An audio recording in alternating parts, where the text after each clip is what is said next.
नमस्कार, मी पंजाब डक. आज आहे 8 ऑक्टोबर 2025 आणि राज्यातल्या सर्व शेतकऱ्याला खास करून आनंदाची बातमी देत आहे.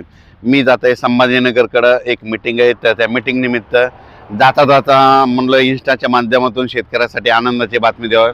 राज्यात उद्यापासून म्हणजे 9 ऑक्टोबरपासून राज्यात चांगलं सूर्यदर्शन होणार आहे. धुराळी देखील येणार आहे, म्हणून हा अंदाज लक्षात द्यायचा. सर्व शेतकऱ्याला सांगू इच्छितो की ज्यांचं सोयाबीन असं तर उडीद असेल तर तुम्ही काढू शकता, कारण की राज्यात 9 तारखेपासून ते 16 तारखेपर्यंत 8-9 दिवस हवामान कोरडं राहणार आहे.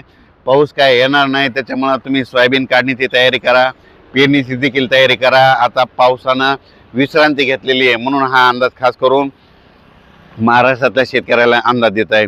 फक्त राज्यात सांगायचं झालं तर म्हणजे आज आणि उद्याचे दिवस म्हणजे 8 ऑक्टोबर आणि 9 ऑक्टोबरच्या दरम्यान फक्त सोलापूर जिल्हा, इकडं सांगली जिल्हा, कोल्हापूर तिकडल्या भागामध्ये, पंढरपूरकडं तुरळक ठिकाणी ह्या 2 दिवस भाग बदलत विखुरलेला स्वरूपाचा पाऊस पडत.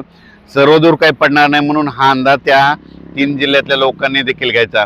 राज्यात देखील ना स्थानिक वातावरण तयार होऊन दुपारनंतर कधी संध्याकाळच्याला अर्ध्या तासाचा 20 मिनिटाचा, 22 मिनिटाचा, 10 मिनिटाचा पाऊस येत असतो, म्हणून हे देखील लक्षात येतं.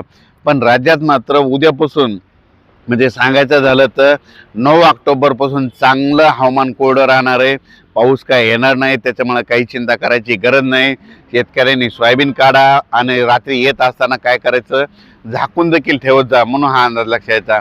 पण राज्यात जरी आता तरी 8-10 दिवस राज्यात 8 दिवस पावसाचं चांगलं मोठ्या पावसाचं वातावरण नाही, म्हणून हा अंदाज लक्षात येता.